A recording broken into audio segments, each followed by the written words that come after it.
आप अभी जिस भी स्थिति में हैं, चाहे पढ़ाई हो, नौकरी हो, व्यवसाय हो या निजी रिश्ते, सबकी दिशा बदल सकती है अगर आप अपने मन को दिशा देना सीख जाएं।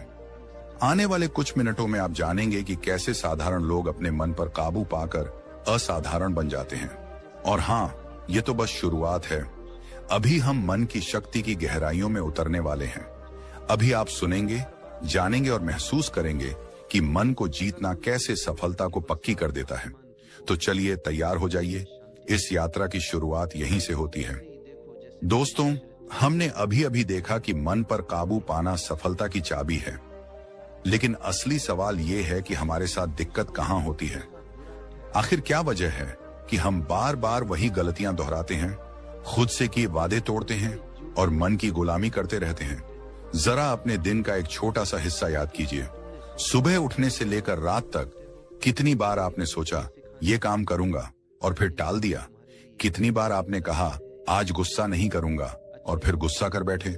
कितनी बार आपने तय किया अब मोबाइल कम इस्तेमाल करूंगा, लेकिन खुद को रोक नहीं पाए? यही तो है असली समस्या। हमारा मन हमारा मालिक बन चुका है। हम अक्सर सोचते हैं, मैं खुद को क्यों नहीं बदल पाता, मेरी इच्छा शक्ति इतनी कमजोर क्यों है? लेकिन सच्चाई यह है कि इच्छा शक्ति कमजोर नहीं होती, ध्यान बिखरा हुआ होता है। हमारा मन हमेशा हमें खींचता है, कभी सोशल मीडिया की ओर, कभी आलस की ओर, कभी गुस्से की ओर, और हम सोचते रहते हैं कि ये सब मेरे साथ ही क्यों हो रहा है। गौतम बुद्ध ने कहा था, मन को जीतना 1000 युद्ध जीतने से बड़ा है। ये कथन हमें बताता है कि असली लड़ाई बाहर के लोगों से नहीं, हमारे अंदर के मन से है। जिस दिन आप अपने मन को जीत लेंगे, उस दिन आपको दुनिया की कोई शक्ति रोक नहीं पाएगी। लेकिन अभी समस्या ये है कि हम लड़ाई को पहचानते ही नहीं। आप देखिए, मन कितना चतुर है। जब आप अच्छा काम करना चाहते हैं, ये आपको बहाने देता है, अभी मत करो, कल से करेंगे।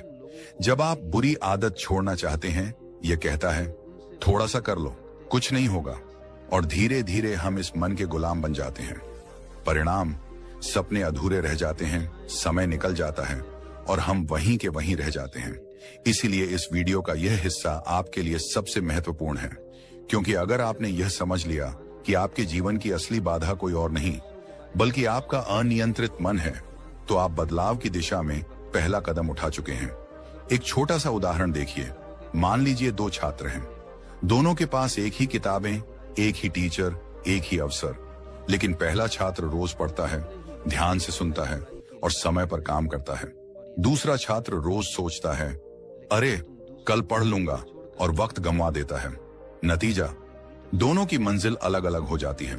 फर्क सिर्फ इतना था कि पहले ने अपने मन को संभाल लिया, दूसरे ने मन को खुद पर हावी होने दिया।